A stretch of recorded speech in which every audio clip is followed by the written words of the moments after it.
Hello everyone, welcome to study eighteens. ये हमारी polity NCERT class 6 की सीरीज चल रही है। इसमें हम 4 चैप्टर पढ़ चुके हैं। आज हमारा चैप्टर नंबर 5 है, रूरल एडमिनिस्ट्रेशन। तो आज हम ये चैप्टर देखेंगे। जिन्होंने बाकी के 4 चैप्टर नहीं देखे हैं वो प्लीज़ एक बार जाकर गो थ्रू करिए, तभी आप इस चैप्टर से भी काफ़ी अच्छा रिलेट कर पाएंगे। तो चलिए शुरू करते हैं। रूरल एडमिनिस्ट्रेशन, हमारे यहाँ पे जो हमारी कंट्री है इंडिया, इसमें मोर देन 6 लाख विलेजेस हैं। कितने विलेजेस हैं? More than 6 lakh. तो इन सब की देखभाल करना, वाटर की नीड को पूरा करना, इलेक्ट्रिसिटी, रोड कंस्ट्रक्शन, ये सब एक छोटी बात नहीं है। ठीक है, इतने बड़े स्केल पे काम करना।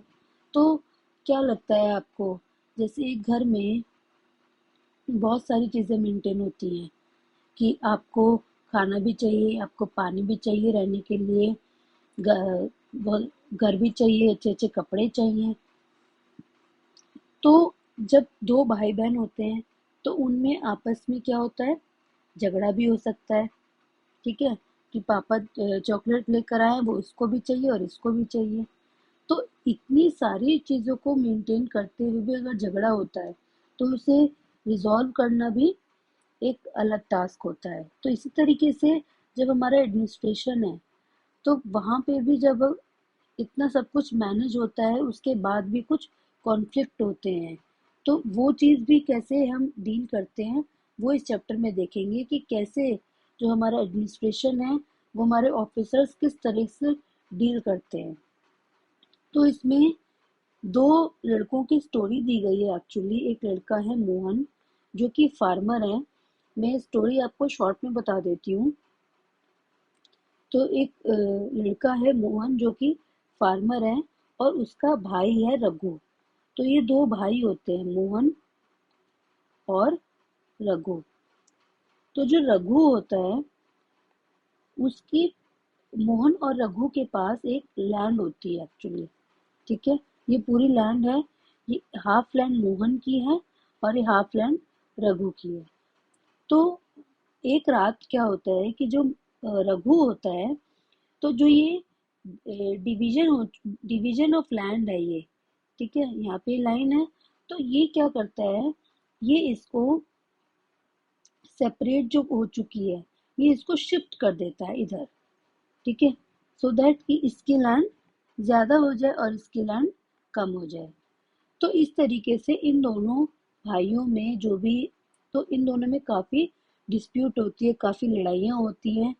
तो इन सबको सुलझाने के लिए जब दो आपस में दो लोगों के बीच लड़ाई हो जाती है तो हम जनरली कहाँ जाते हैं? पुलिस स्टेशन जाते हैं। तो ये लोग भी, ये दोनों भी कहाँ जाते हैं? मोहन कहाँ जाता है? पुलिस स्टेशन जाता है। तो जब ये पुलिस स्टेशन जाता है तो वहां पे एक सबसे पहले ये किससे मिलता है? Every police station has an area that comes under its control. तो जो भी हमारे आसपास का, हमारे एरिया का नियरेस्ट पुलिस स्टेशन होता है, वहां पे हम जाते हैं अपना केस फाइल कराने। तो ऐसे ही मोहन भी जाता है और वो क्या करता है वहां पे, जब वो पहुंचता है तो वो किससे मिलता है? सबसे पहले एसएचओ से मिलता है। जो एसएचओ कौन होता है? Station house officer. कौन होता है? स्टेशन हाउस ऑफिसर, उसको हम बोलते हैं एसएचओ। वो उसको सारी बातें बताता है, but SHO rudely brushed him aside saying that he couldn't bother to waste his time. तो जो एसएचओ होता है वो उसकी कंप्लेंट नहीं लिखता है, तो वो काफी परेशान हो जाता है। उसके बाद जो मोहन होता है वो वापस अपने घर जाता है और अपने नेवर के पास जाता है जिन्होंने उसको लाइव देखा था कि जब उनकी लड़ाई हुई थी, जब उनका डिस्प्यूट हुआ था। तो वो आई विटनेस के, जैसे हम बोलते हैं ना, सबूतों और गवाहों के, तो गवाह जो होता है, जो उसका विटनेस होता है, तो वो कौन होता है? उसका नेबर होता है। उसके बाद जो एसएचओ होता है वो उसकी केस फाइल कर लेता है, उसकी एफआईआर लिख लेता है। अब जब ये हमारा लैंड डिस्प्यूट चलता है तो इसको रिजॉल्व किस तरीके से किया जाता है, इसकी मेंटेनेंस कैसे होती है। ठीक है, तो अब हमारा मेन टॉपिक आता है इसमें मेंटेनेंस ऑफ लैंड रिकॉर्ड। अब हम लैंड जो होती है हमारी, उसकी उसका रिकॉर्ड कैसे मेंटेन कर होता है और कौन करता है। तो जो measuring land and keeping land record is the main work of the patwari. देखिए बहुत इंपॉर्टेंट टर्म है, प्लीज ध्यान से सुनिएगा। ये जो जितनी भी लैंड को मेजर करने का काम होता है और उसके रिगार्डिंग जितने भी रिकॉर्ड्स रखने का काम होता है, ये सब किसका होता है, पटवारी का होता है। तो पटवारी को एक्चुअली अलग अलग स्टेट्स में ना अलग अलग नामों से जाना जाता है। किसी स्टेट में पटवारी बोलते हैं, किसी स्टेट में लेखपाल बोलते हैं, किसी स्टेट में विलेज ऑफिसर बोलते हैं, कर्मचारी भी बोलते हैं। ठीक है, तो जो हर एक जो पटवारी होता है वो रिस्पॉन्सिबल होता है for a group of villages. The patwari maintains and updates the records of the village. तो उस विलेज में जितनी भी लैंड है उसको मेंटेन करने का, उसको अपडेट करने का काम, कितनी कम हुई है कितनी ज्यादा हुई है, ये सब का काम पटवारी, ये सब काम पटवारी का होता है। उसका मैप, जो विलेज जो लैंड होती है उसका एक मैप तैयार करा करता है पटवारी, उसका भी रिकॉर्ड रखता है ये। तो कुछ पटवारी जो पटवारी होते हैं सबके अपने अपने जो क्या बोलते हैं, एग्रीकल्चर जो मेजरिंग होती है उसको अलग अलग तरीके होते हैं उसको मेजर करने के। इन सम प्लेसेस कुछ जगह पे लॉन्ग चेन का यूज किया जाता है, जिसके कहते हैं ना फीता नाप लेते हैं, इस तरीके से कुछ बोलते हैं। तो उसको नापने के लिए किसका यूज किया जाता है, लॉन्ग चेन का यूज किया जाता है। ठीक है, तो जो इसमें था, जब भी रघु और मोहन के भी जो लड़ाई जो डिस्प्यूट था, in above instance the patwari would have measured both Mohan's and Raghu's measurement, Raghu's field and compared them। अब जो पटवारी है वो जो अब उनकी लड़ाई है वो कैसे सॉल्व हो सकती है, जो पटवारी है वो दोनों की लैंड को मेजर करेगा कि अगर किसी के पास एक जो ये सब चीज क्लियर हो जाएगी that the boundary of the field has been changed। अगर उसमें इक्वल आता है तो ठीक है, अगर नहीं आता है तो उसका मतलब जो उसकी बाउंड्री है फील्ड की वो चेंज हो चुकी है।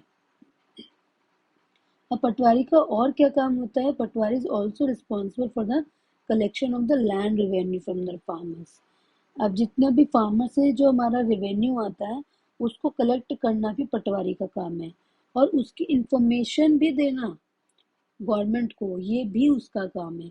अब इससे क्या होगा, फॉर एग्जाम्पल एक ये फील्ड है, ये जो फील्ड है, ठीक है, अब इसका इसका रिकॉर्ड जब तक पटवारी गवर्नमेंट को नहीं देगा, गवर्नमेंट को कैसे पता चलेगा कि वहां पे कितनी क्रॉप हुई है।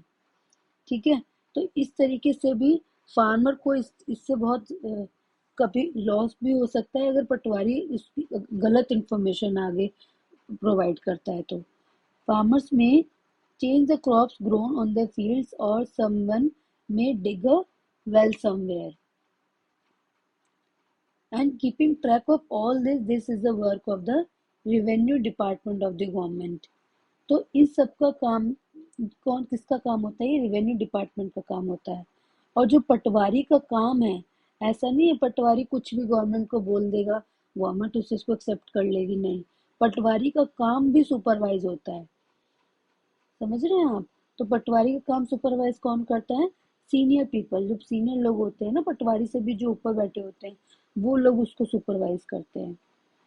अब जो जितने भी स्टेट्स होते हैं उनका भी अपना अपना डिवीजन डिवीजन होता है।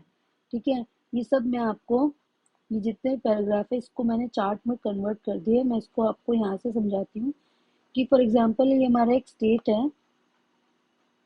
ठीक है, अब ये स्टेट जो है इसके भी कुछ डिस्ट्रिक्ट्स होते हैं। ठीक है, ये स्टेट भी डिस्ट्रिक्ट्स में डिवाइड हो जाता है, और डिस्ट्रिक्ट भी आगे किस चीज में सब डिवीजन हो जाता है, तहसील, तहसील में, कुछ जगह तालुका भी बोलते हैं इसको। ठीक है, इनके भी सब डिवीजन हो जाते हैं। और जो डिस्ट्रिक्ट होता है, डिस्ट्रिक्ट लेवल पे कौन देखता है? हमारा डिस्ट्रिक्ट कलेक्टर, जो आईएएस ऑफिसर्स होते हैं वो देखते हैं। और डिस्ट्रिक्ट कलेक्टर के नीचे कौन होते हैं? तहसीलदार। और तहसीलदार कहाँ पे वर्क करते हैं? तहसील में, तालुकाज में। ये कौन होते हैं? रेवेन्यू ऑफिसर्स होते हैं। ठीक है। और ये किसको सुपरवाइज करते हैं? पटवारी के काम को। अभी मैंने बताया था ना कि जो सीनियर होते हैं, सीनियर डिपार्टमेंट में जो होते हैं, वो उसको उसके काम को देखते हैं। तो पटवारी के काम को कौन देखता है? रेवेन्यू ऑफिसर देखता है। और तहसीलदार का और क्या क्या काम होता है कि जो लैंड डिस्प्यूट्स होते हैं वो भी सॉल्व कौन करता है? हमारा तहसीलदार सॉल्व करता है। और इसका एक और काम होता है यहाँ पे कि जो कास्ट सर्टिफिकेट्स होते हैं ये भी हमें कौन इशू करता है? तहसीलदार। और जितने भी हमारे कास्ट सर्टिफिकेट्स जो हमें प्रोवाइड किए जाते हैं, जो भी कास्ट से बिलोंग करते हैं, उनके जो सर्टिफिकेट्स बनते हैं वो सब तहसीलदार ही हमें इशू करते हैं। ठीक है। अब अब आता है हमारा जो फार्मर्स होते हैं, उन्हें कभी कभी लैंड, जो उनका उनकी लैंड होती है, उनकी जो रिकॉर्ड होता है उसका मैप चाहिए होता है। ठीक है। लेकिन उसके लिए कुछ उनको स्मॉल अमाउंट ऑफ फीस पे करनी पड़ती है। अब ऐसा तो नहीं है, और ये मिलना बहुत मुश्किल होता है, कोई आसानी से नहीं मिलता उनको लैंड रिकॉर्ड। पर ये क्यों चाहिए होगा? कभी अगर मान लो फार्मर को अपनी कोई प्लॉट खरीदना है, wants to buy a plot of land, और कभी बेचना भी पड़ सकता है, wants to sell her produce to another, wants a wants a loan from the bank, wants to purchase fertilizers, or want to divide his property among his children। ठीक है। तो इन सब के ये सब रीजंस हो सकते हैं जब फार्मर्स को अपनी लैंड रिकॉर्ड चाहिए, उसका मैप चाहिए। अब हम आगे बढ़ते हैं। एक नया लॉ आया हुआ है हमारे यहाँ पे, हमारी, तो उसका नाम है हिंदू सक्सेशन अमेंडमेंट एक्ट 2005। ये कब आया था? 2005 में आया था। ठीक है। हमें लगता है, कभी कभी हम सोचते हैं कि जैसे जो फार्मर है उसकी जो लैंड है वो सिर्फ डिस्ट्रिक्ट, एक ये जो लैंड है उसका डिवीजन सिर्फ मैन में ही होगा। नहीं। ठीक है। ये पहले होता था, लेकिन अब after this act this has been changed. ठीक है।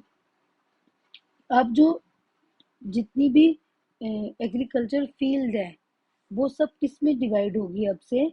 After the death of the owner, जो law has been changed, the new law, sons, daughter and their mothers in Hindu families can get an equal share in the land. इन सबको क्या मिलेगा?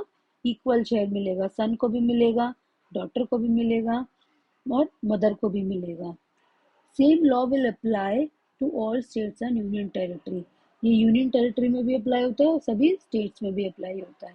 इससे बहुत सारे जो वुमेन है जो एग्रीकल्चर फील्ड पे काम करती हैं उनको भी उनके राइट्स मिलेंगे, उनको भी उनकी मेहनत मिलेगी। ठीक है। तो ये हमारे हिंदू सक्सेशन अमेंडमेंट एक्ट के बाद आया, 2005 में जो आया था। ठीक है। तो यही हमारा चैप्टर यहाँ पे खत्म होता है। तो नेक्स्ट चैप्टर में मिलते हैं चैप्टर में। तो आप ये वीडियो पूरी ध्यान से देखिएगा। जो भी आपको डाउट्स आते हैं इस चैप्टर से रिलेटेड वो आप कमेंट सेक्शन में बताइएगा। I will reply soon. Thank you so much for listening.